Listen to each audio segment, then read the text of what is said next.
예, 감사합니다. 오늘 저녁에 주님 앞으로 오신 우리 모든 믿음의 가족들을 진심으로 환영합니다. 오늘은 시대소망 80장 요셉의 무덤에서 예수님께서 이제 십자가에서 우리의 구원을 또 사명을 다 이루신 후 숨을 거두셨습니다. 그때처럼 제자들의 마음속에 참으로 예수님이 간절히 그립고 보고 싶었던 때가 없었을 것입니다. 예, 오늘은 추석이었습니다. 우리나라는 큰 명절을 맞이하면 설 추석을 맞이하면 이렇게 조상들을 생각하며 제사를 그렇게 많이 지내는 것 같습니다. 그런데 기독교 신앙을 하는 사람이 되면 이제 이런 제사를 지내지 아니하고 또 예배를 드리게 됩니다. 마귀가 참 교묘하게 만들어 놓은 것 같아요. 우리가 정말 우리에게 생명을 주시고 또 건강을 주시고 이 모든 천년계를 주신 분은 하나님이신데 사람들이 금은 목석 나무는 섬기지 않지만 죽은 조상들을 기리면서 은연중에 조상이 마치 복을 주고 화를 주는 것처럼 그렇게 묶어 놓아 버렸습니다. 그래서 많은 사람들이 참으로 이런 거짓된 가르침에 매여서 참된 신앙의 기쁨과 자유를 누리지 못하는 분들이 참 많이 있는 것 같습니다. 생각해 보면 우리나라 사람들은 설이나 추석에 결국 무덤을 찾습니다. 죽음을 찾고 결국 죽음으로 돌아갑니다. 그러나 예수님의 무덤은 이 세상에 있는 모든 사람들의 무덤과 전혀 같지 않았습니다. 얼마 전에 우리나라의 조용기 목사가 죽었습니다. 그들은 장례 예배라 그러지 않고 천국 환송 예배라 그럽니다.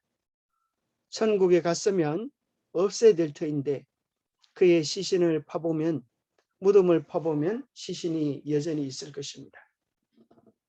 그러나 예수 그리스도의 무덤은 비어 있는 것입니다. 왜냐하면 그분은 살아 계시기 때문입니다. 그래서 오늘 계시록 1장 18절 19절에 보면 정말 놀라운 선포를 우리 주님께서 하십니다. 어려움과 시련 속에 있는 요한을 찾아오셔서 우리 주님 이렇게 말씀하셨습니다.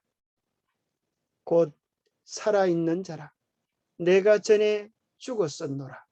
볼지어다 이제 세세토록 살아있어 사망과 엄부의 열쇠를 가졌노니 그러므로 내가 본 것과 지금 있는 일과 장차 될 일을 기록하라 하셨습니다. 우리 주님의 위대하심이 이것입니다. 살아 계시는 분이십니다. 영원한 생명이신 분이십니다. 전에 우리를 위하여 죽으셨지만 주님은 세세토록 살아있어 사망과 엄부의 열쇠를 가졌습니다. 그래서 예수 그리스도를 믿는 자는 누구든지 그 안에 영생이 있는 것입니다. 우리 주님이 재림하실 때에 영생을 얻는 것이 아니라 예수 그리스도를 개인의 구주로 영접하는 그 순간 우리에게는 새 생명이 주어지는 것입니다. 매일 예수님 안에 있는 새 생명과 그 감격을 우리가 누릴 수 있으면 좋겠습니다. 오늘 성경 본문은 누가복음 23장 50절부터 56절을 뽑아봤습니다. 공의 의원으로 선하고 의로운 요셉이라는 사람이 있으니 그들의 결의와 행사에 찬성하지 아니한 자라. 그는 유대인의 동네 아리마대 사람이요 하나님의 나라를 기다리는 자라. 그가 빌라도에게 가서 예수의 시체를 달라 하여 이를 내려 세마포로 싸고 아직 사람을 장사한 일이 없는 바위에 판 무덤에 넣어두니 이날은 준비일이요 안식일이 그이 되었더라. 갈릴리에서 예수와 함께 온 여자들이 뒤를 따라 그 무덤과 그의 시체를 어디에 두었는지를 보고 돌아가 향품과 향유를 준비하더라. 계명을 따라 안식일에 쉬더라. 자, 본문에서 몇 가지 질문을 한번 뽑아보았습니다. 창조와 구속의 안식일은 어떻게 일치를 이루는가? 로마의 반역죄인들은 죽으면 어디에 매장되는가? 예수님의 무덤에 대한 예언이 어떻게 성취되어져 있는가? 예수님의 무덤에 대한 예언이 있습니까? 그게 어디에 나올까요? 이사야 53장에 분명히 예언되어 있습니다. 예수님이 강도와 함께 십자가에 못 박히시지만은 부자의 묘실에 장사되어질 것이 700년 전에 예언되어 있습니다. 니고데모와 요셉은 왜 이렇게 엄청난 헌신을 하게 되었을까요? 예수님의 무덤과 세상 모든 사람의 무덤에는 어떤 차이가 있습니까? 제사장들이 부활을 막기 위해 무슨 일을 할 수 있었습니까? 자, 제사장들이 가만히 보니까 예수님이 하셨던 말씀들이 다 이제껏 이루어졌어요. 예수님이 살아계실 때 내가 3일 후에 부활하리라 그렇게 말씀을 하셨습니다. 그래서 제사장들이 부활을 막기 위해서 무슨 일을 할 수 있었을까요? 무슨 일을 할 수 있습니까? 로마 군사를 요청해가지고 무덤을 단단히 지키는 일을 했나요? 예, 100명? 그죠? 로마 병사를 동원하여서 무덤을 막는 일. 그것이 결과적으로는 예수 그리스도의 부활이 사실이라고 증거해주는 결과를 거두게 되었습니다. 오히려 방해하려고 했던 것들이 오히려 뭐예요? 나는 사람이 보았지. 부인할 수 없는 증거를 제공해 주는 것입니다.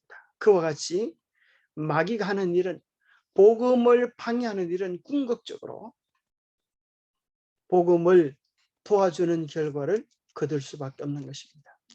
왜냐하면 하나님의 역사를 막을 수 있는 사람은 이 땅에 아무도 없기 때문입니다.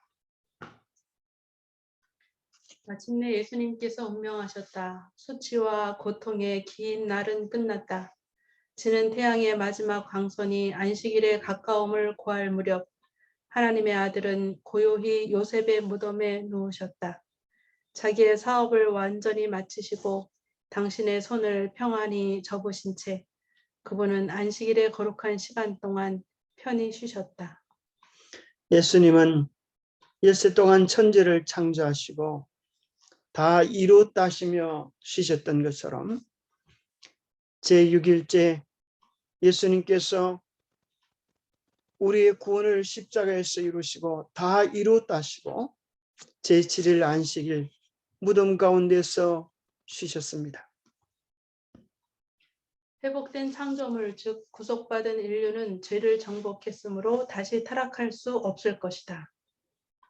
하나님과 천사들은 이것이 그리스도께서 이루신 사업에서 흘러나오는 결과임을 보았다.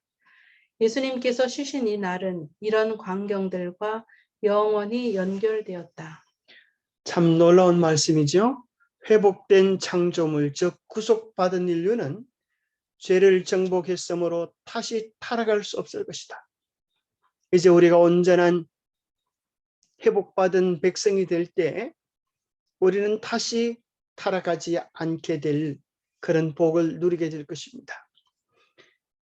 아까 우리 예배 전에 조금 전에 대화를 나누었는데 명절이 되면 하늘 일 없이 피곤하고 바쁘다고 그러셨어요. 정말 그런 것 같아요. 이 세상은 어디를 가도 피곤합니다. 제주도가 좋다고 해서 제주도 여행을 갔다 와도 피곤하다고 쉬어야 합니다.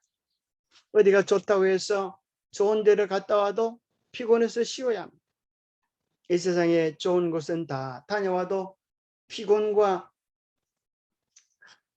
우리 몸에 이 스트레스를 주지만은 우리 주님께서 이제 회복하신 하늘에서는 우리는 다시는 밤이 없겠고 수고와 아픔과 눈물, 갈등들이 있지 않을 것입니다.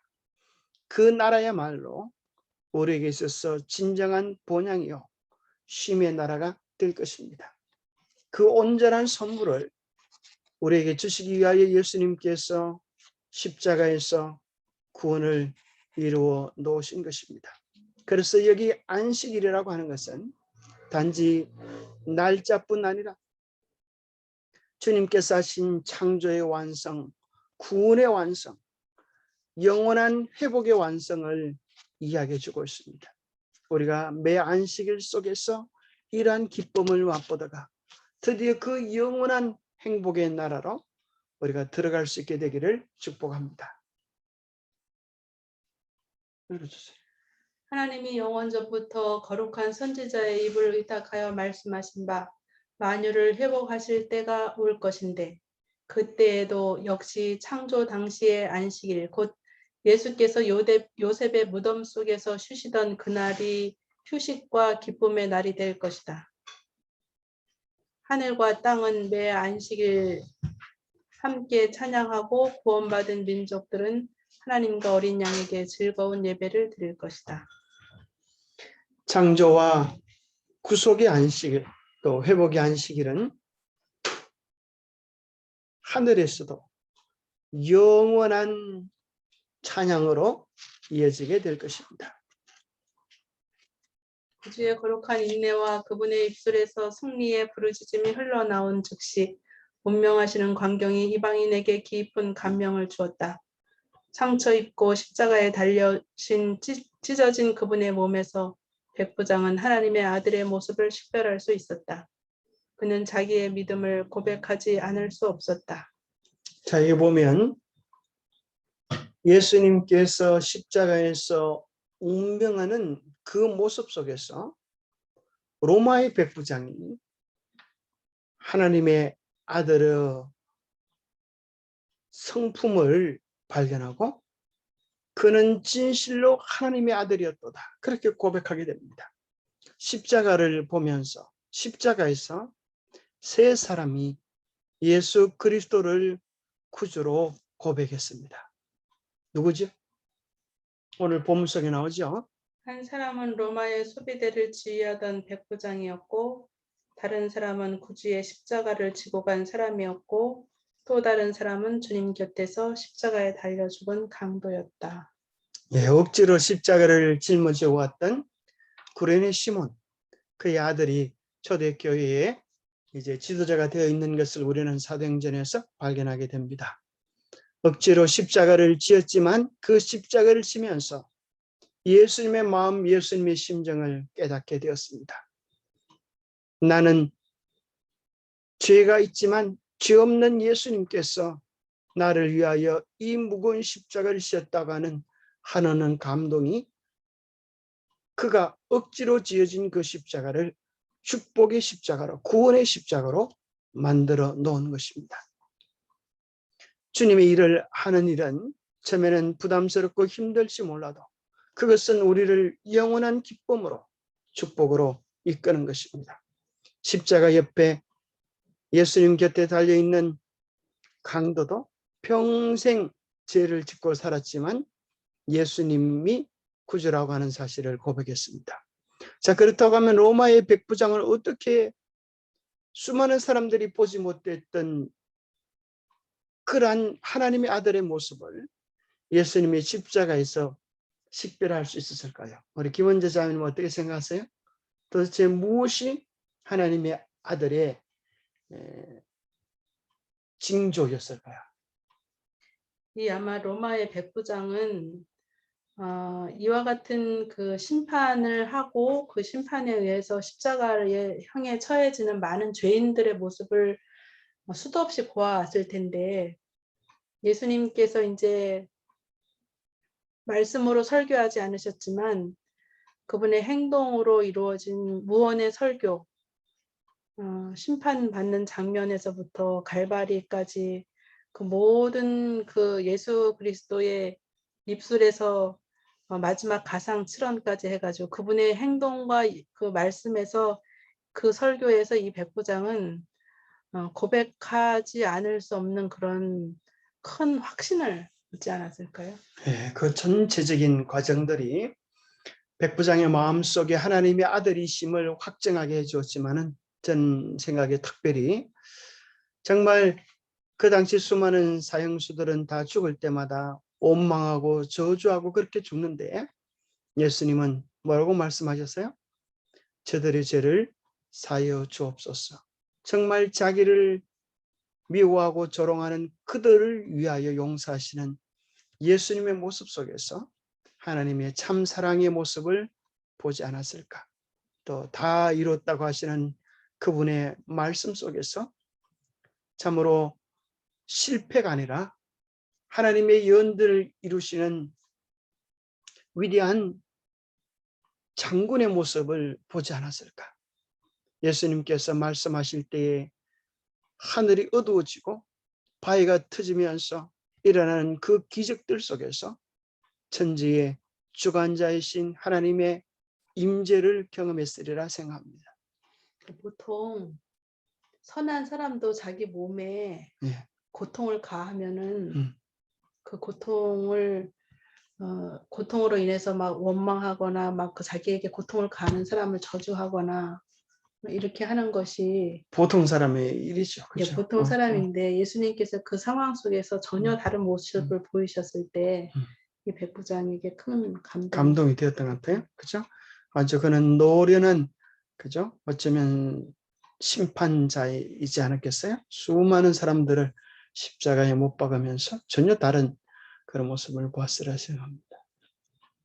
그리하여 우리 구주께서는 자기 영혼에 수고한 것을 보게 되시리라는 증거가 다시 주어졌다. 예수님께서 운명하신 바로 그날에 전혀 다른 세 사람이 그들의 믿음을 고백했는데 한 사람은 로마의 수비대를 지휘하던 사람이었고 다른 사람은 구주의 십자가를 지고 간 사람이었고 또 다른 사람은 주님 곁에서 십자가에 달려 죽은 강도였다.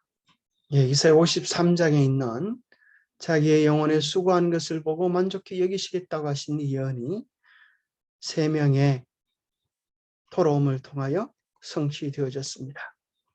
사람들은 알지 못했지만 무생물계는 그리스도를 알아보고 그분의 신성을 증거했습니다.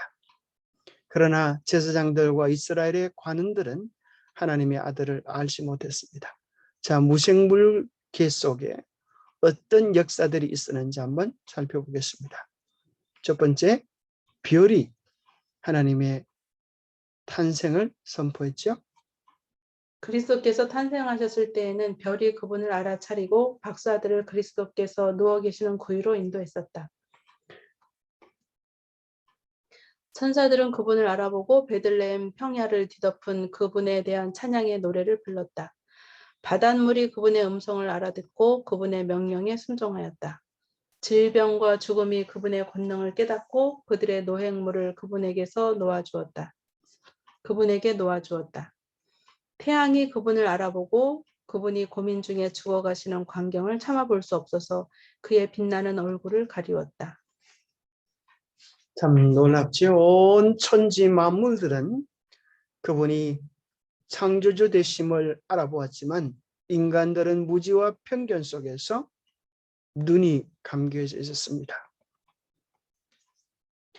난폭한 군병들도 저희가 예수님에 대하여 듣고 본 것 때문에 마음이 부드러워져서 예수님의 수족을 꺾지 않았다. 그리하여 하나님의 어린 양을 제물로 바치는 일에 있어서 유월절의 규례가 성취되었다. 자, 왜 옆에 있는 두 강도는 뼈가 꺾여지는 그런 일을 당했어야 됐을까요?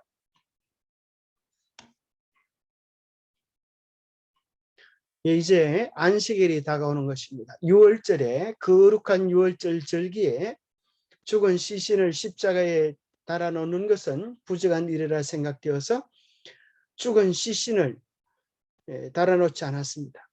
그런데 이들은 만약에 그냥 십자가에서 내리게 되면 이들이 도망갈 우리가 있기 때문에 옆에 있던 두 강도는 망치로 뼈를 꺾었어. 관절의 뼈를 꺾어서 내렸습니다. 그래서 더 이상 도망치지 못하도록 했습니다. 그래서 이제 예수님께 왔을 때에 예수님의 뼈를 꺾으려고 보니 예수님은 이미 벌써 돌아가신 것이었습니다. 바로 이것이 유월절 양에 대한 예언이 이루어진 것입니다. 자, 예수님께서 출애굽기 12장에 보면 유월절 양으로 돌아가실 것이 미리 출애굽 시대에 예표되어져 있는데, 자, 놀라운 것은 예수님이 돌아가실 연도, 날짜, 시간에 대해서도 성경을 보면 정확하게 예언되어 있음을 우리가 발견하고 깜짝 놀라게 됩니다. 예수님이 돌아가실 연도가 다니엘서 9장 27절에 보면 이렇게 예언이 되어 있습니다. 그가 장차 많은 사람으로 더불어 한 이래 동안의 언약을 굳게 정하겠고 그가 그 이래의 절반의 제사와 예물을 금지할 것이며. 이것이 예수님의 2300조의 큰 예언 중에 이것이 구속을 중심으로, 그리스도를 중심으로 이루어진 예언입니다. 그래서 27년에서 34년 한 이래 동안에 그 절반의, 이래의 절반의 제사와 예물을 폐지한다고 했는데, 바로 그 중간인 31년에 십자가에서 예수님이 돌아가심으로 제사와 예물이 폐지되어졌습니다.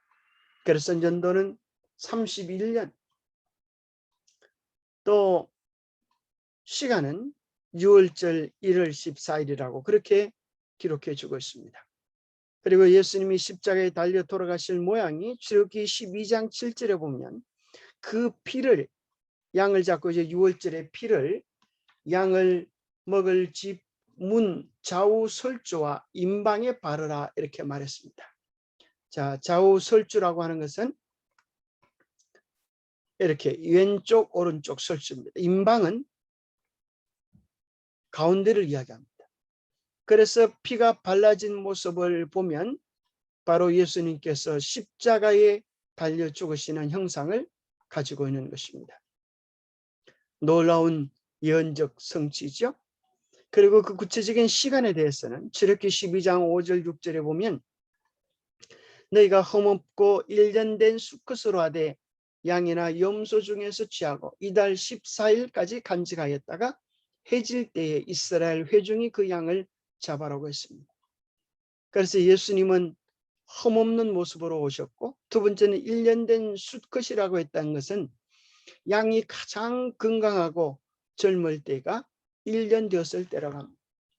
그리고 수컷은 남자로 오신 것이고, 바로 이달 14일 1월 14일 예수님께서 6월절 양으로 그 6월절 절기에 돌아가신 것입니다. 그래서 6월절 날짜를 계산해 보면 바로 예수님의 십자가의 날짜가 나오는 것입니다.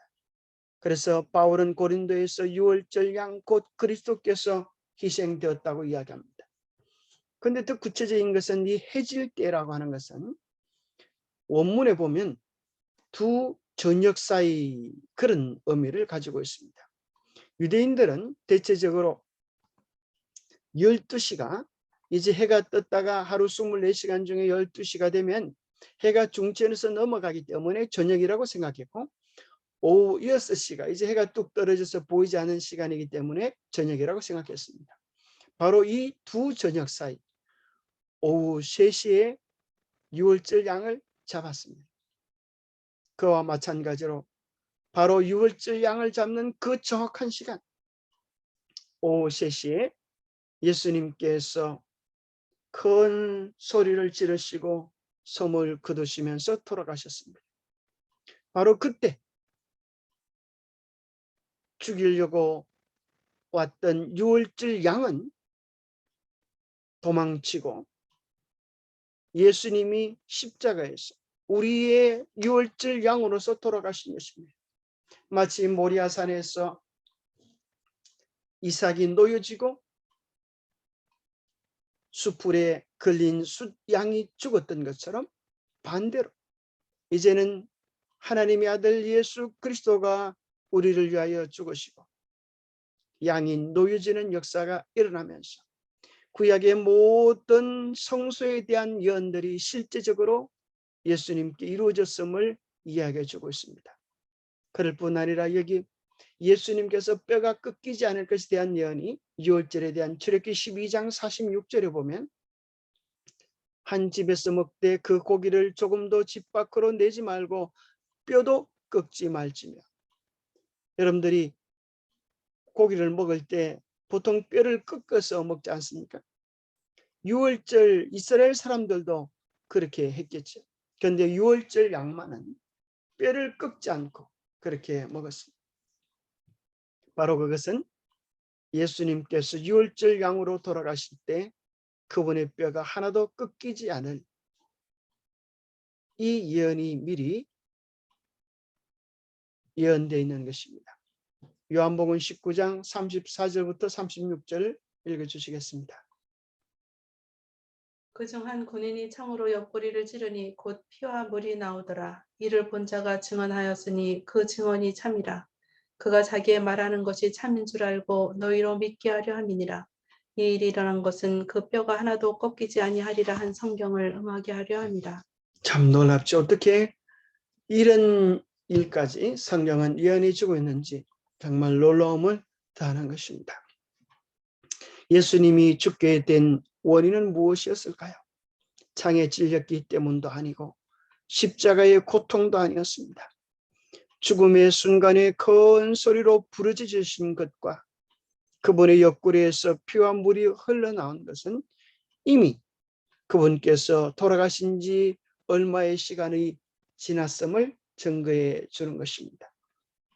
예수님의 사망의 원인은 심장 파열인 것입니다. 그분의 심장이 파열되어졌습니다. 그리고 그 피가 엉을이져 있다가 옆구리를 찌를 때에 우리가 피가 시간이 지나면 혈청과 혈액으로 분리되는 것을 알 수 있습니다.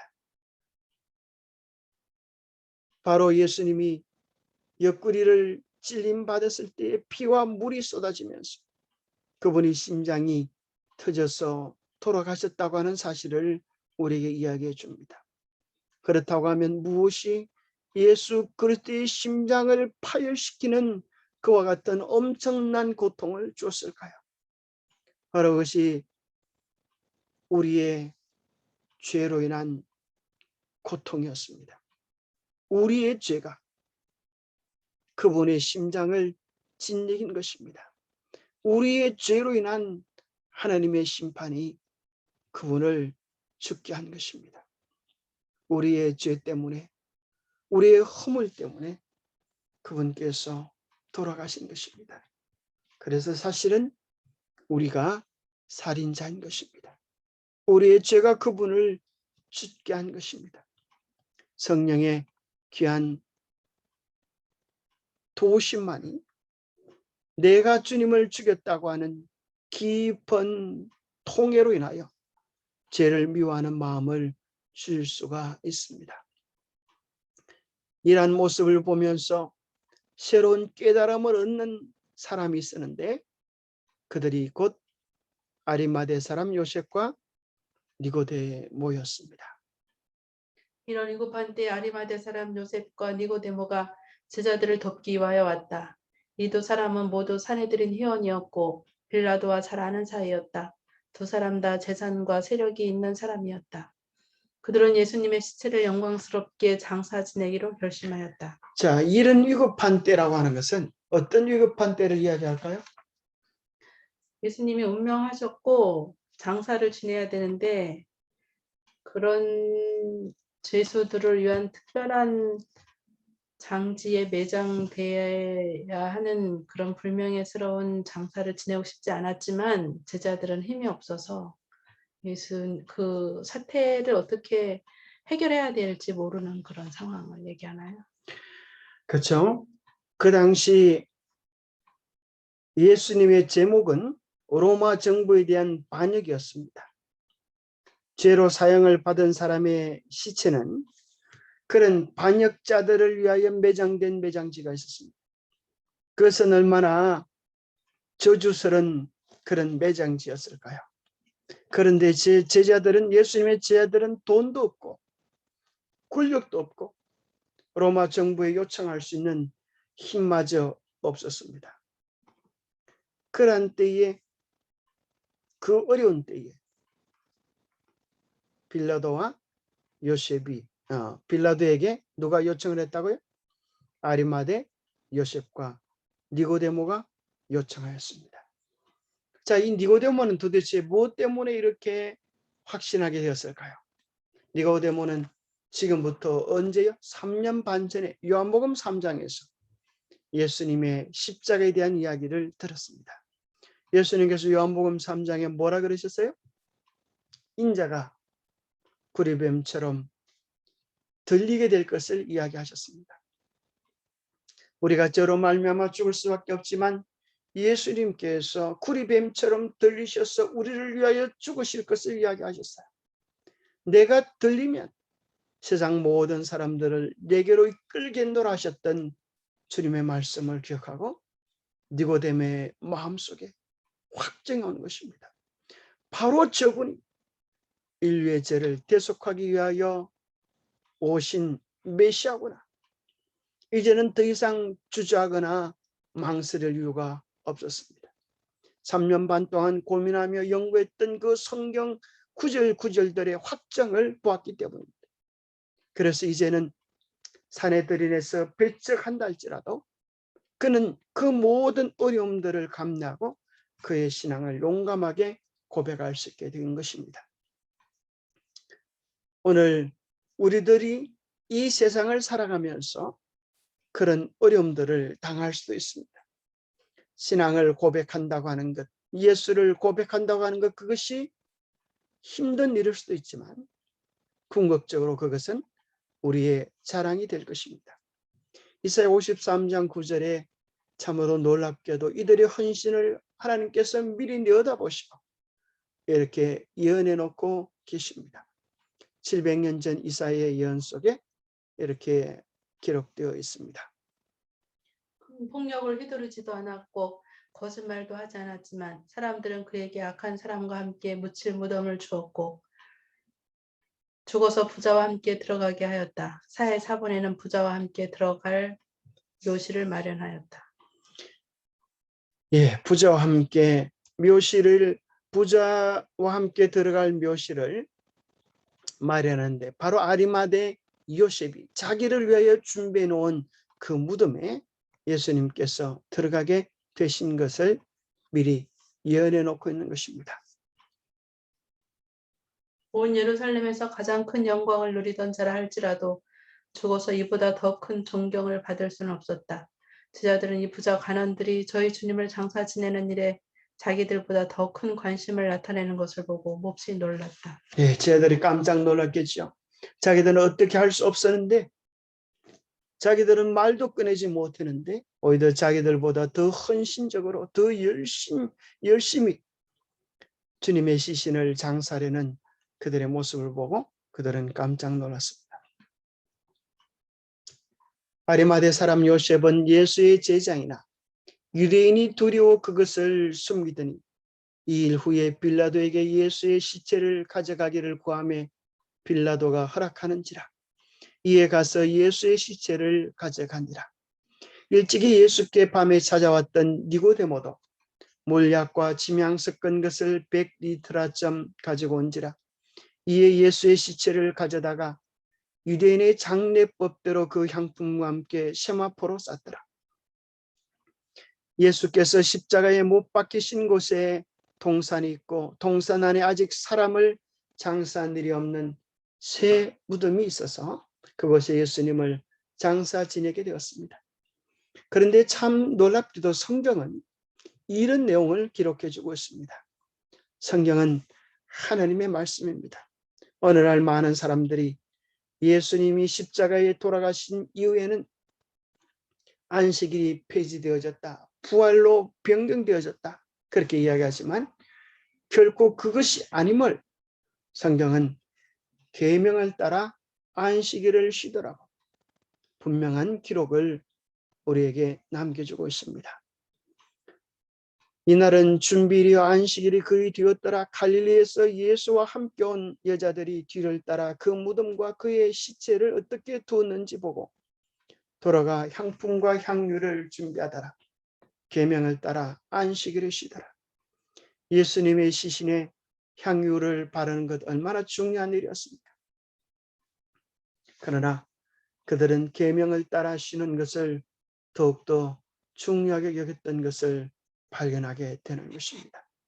하나님의 계명을 향한 신실함들은 예수님을 믿는 자들이 마땅히 따라가야 할 삶의 모범입니다. 그들은 모형이 원형을 만나고 세상 죄를 위하여 무한한 희생 제물이 드려진 것을 알지 못했다. 그들은 제사 의식을 수행하는 것은 더 이상 아무런 가치가 없다는 것을 알지 못했다. 그러나 그 의식을 그처럼 갈등하는 감정을 가진 채 주목한 적은 일찍이 없었다. 예, 그들이 이제 예수 그리스도인으로 인하여 제사 제도가 필요 없다고 하는 사실을 충분히 깨닫지는 못했지만은 그들이 큰 갈등을 느꼈습니다. 이것을 들어야 하나 말아야 하나. 왜요? 성소휘장이 위에서부터 아래로 찢겨져서 그 제사가 더 이상 필요 없다고 알려주고 있는 것입니다. 양은 도망을 쳤습니다. 이 모든 것들 속에서 이제 그것은 모든 사람의 눈앞에 공개되었다. 순수한 세마포로 만들어졌고 금빛, 자줏빛, 진홍빛으로 아름답게 짜여진 묵은 휘장이 위로부터 아래까지 찢겨졌습니다. 여호와께서 당신의 영광을 전하시기 위하여 대제사장과 만나시던 장소 곧 하나님의 거룩한 아련실이었던 것이 모든 사람의 눈에 공개되어 더 이상 주님께서 인정하시는 장소가 되지 못했음을 선포해 주고 있습니다. 불길한 예감을 가지고 제사장들은 제단 앞에서 봉사하고 있었습니다. 지성소의 거룩한 신비가 드러난 사실이 다가올 재난에 대한 공포로 저희의 마음을 가득 채웠습니다. 많은 사람의 마음은 갈바리의 장면으로 발단된 온갖 생각으로 여념이 없었습니다. 십자가의 죽음에서 부활까지의 예언을 불철저로 연구하는 많은 사람들이 생기게 되었습니다. 어떤 사람들은 저희가 그 당시에 지키던 절기의 참뜻을 알기 위해 연구했고, 어떤 이들은 예수께서 스스로 주장하시는 그분이 아니라는 증거를 찾기 위하여 연구했습니다. 또 어떤 이들은 슬픈 마음으로 예수님이 정말 메시아라는 증거를 찾고 있었습니다. 비록 그들이 서로 같지 않은 견해를 가지고 여러 가지 목적으로 성경을 연구했지만 모든 사람은 같은 결론에 이르게 되었습니다. 그것은 예수 그리스도가 구약의 모든 예언을 성취하셨고 십자가에 못 박혀서 이 세상의 구주였다는 사실을 분명히 깨닫게 된 것이었습니다. 그때 그 예식에 참여했던 많은 사람들이 다시는 유월절 의식에 참여하지 않게 되었습니다. 제사장들 가운데서도 예수님의 참된 신분을 깨달은 자가 많이 나타났습니다. 그들의 연연구는 예수님께서 부활하신 후에 그분을 하나님의 아들로 인정하게 되었습니다. 그리스도께서 무덤에 누워 계시던 그 안식일에 니고데모는 깊이 생각할 기회를 가졌다. 이제 더욱 밝은 빛이 그의 심령을 비추었다. 니고데모의 마음속에 그 모든 예언들이 주님께 그대로 이루어졌다고 하는 부인하지 못할 확증을 가지게 된 것입니다. 그리스도께서 무덤 속에 누워 계신 그때처럼 사람들의 주목을 끈 일은 일찍이 없었습니다. 백성들은 늘 하던 대로 병자와 고통하는 자들을 성전 마당으로 데리고 와서 누가 우리에게 나사렛 예수님 있는 곳을 가르쳐 줄 수 있느냐고 물었습니다.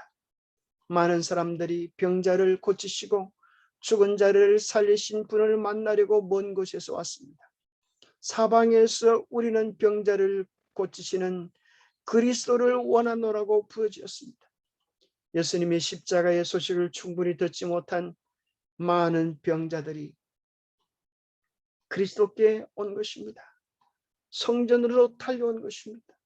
우리를 고쳐달라고, 우리를 고치시는 그리스도는 어디 계시냐고 부르짖었습니다. 고통당하는 자들의 처절한 부르짖음이 수많은 사람들의 마음속에 한 큰 빛이 이 세상에서 사라져 버렸다는 확신을 가져다 주었습니다. 그리스도 없는 세상은 어둡고 캄캄하였습니다. 저를 십자가에 못 박게 하소서, 십자가에 못 박게 하소서라고 큰 소리로 부르짖었던 많은 사람들이 이제 그들에게 임한 재화를 깨닫고, 만일 예수님께서 지금 살아계시다면 그분을 우리에게 달라고 열렬히 부르짖고 싶은 심정이었습니다. 9번. 제사장들과 관원들은 메시아에 대한 구약 성경의 예언들을 설명하라는 지식인들의 요청을 받고 거짓된 대답을 조작해 내느라고 거의 미칠 지경이었다. 그들은 그리스도의 고통과 죽음을 가리키는 예언들을 설명할 수 없었으며 많은 질문자들은 성경 말씀이 성취되었다는 사실을 확신하게 되었다. 구약 성경 가운데서 메시아에 대한 모든 예언들이 예수님의 생애에 다 이루어졌습니다. 사람들이 메시아에 대한 성경 구절들을 가지고 와서 설명해 달라고 할 때 그것을 조작해 내기 위하여 그들은 거의 밑질쟁이 되었다고 기록해 주고 있습니다. 그러나 이제 그들은 그리스도께서 예언하신 것이 현재까지 다 성취되었다는 사실을 기억했습니다. 그리고 그분이 3일 만에 다시 일어나리라고 말씀하시는데 그 말씀 역시 실현되지 않으리라고 누가 말할 수 있겠습니까? 그들은 이런 생각들을 내쫓으려고 무던히 애를 썼지만 그렇게 할 수 없었습니다. 그들은 저희 아비 마귀처럼 그들도 떨고 있었습니다. 그분의 재판과 십자가에 못 박히신 모든 사건이 그분이 하나님의 아들이라는 확신을 뿌리칠 수 없게 하였다. 그들도 깨달았던 것입니다. 그들은 고소를 받은 분이 고소자가 되기 위하여, 정죄받으신 분이 정죄하시기 위하여, 죽임을 당하신 분이 당신을 살해한 자들의 죽음으로 공의를 요구하기 위하여 언제라도 그들 앞에 나타나실 수 있으리라고 느꼈습니다. 그들은 안식일인데도 거의 쉴 수가 없었습니다.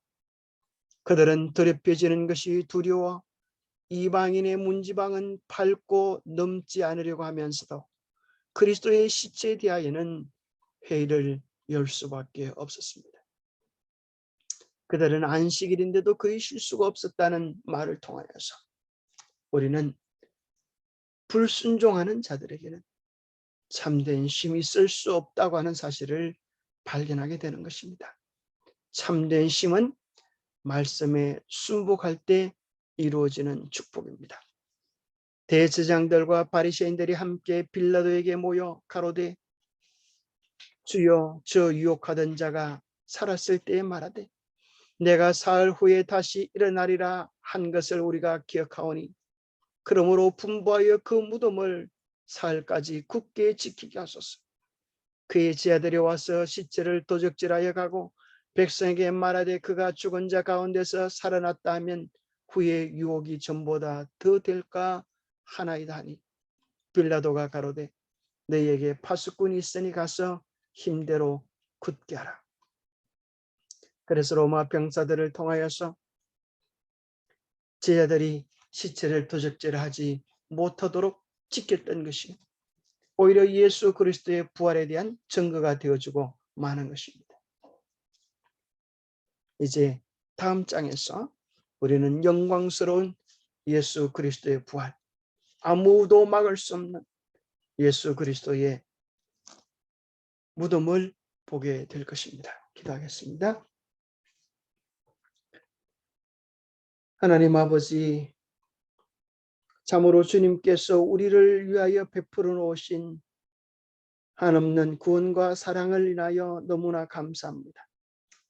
1.1획도 어김없이 정확히 성취하신 예수 그리스도의 십자가 속에서 우리의 속죄와 우리의 구원과 우리의 희망을 보게 하여 주심을 인하여 감사합니다. 매년 사람들은 명제를 맞을 때마다 죽은 조상을 찾으며 죽음을 외치지만 우리에게는 살아계신 하나님이 계셔서 생명을 노래할 수 있도록 도와주셔서 감사합니다. 주님, 우리로 하여금 그 사랑, 그 생명, 그 구원을 품게 하시고 누리게 하시고 나누게 하여 주셔서 우리 주님이 영광 중에 오시는 그날 우리 온 가족들이 다 손에 손을 잡고 구원을 노래할 수 있도록 축복하여 주시옵소서. 그리하여 참으로 우리의 마음속에 이 세상의 어떤 것과도 바꿀 수 없는 참된 안식과 기쁨과 평강이 가득 찰 수 있도록 도와주시옵소서. 이 세상의 재난들이 주님의 오심이 가까움을 알려주고 있습니다. 우리의 마음이 주의 오심을 위하여 준비되도록 늘 성령께 우리 자신을 굴복시킬 수 있도록 복 주시옵기를 우리 주 예수 그리스도 이름 모자하여 간절히 간구하옵나이다. 묵상 기도로 예배 마치겠습니다.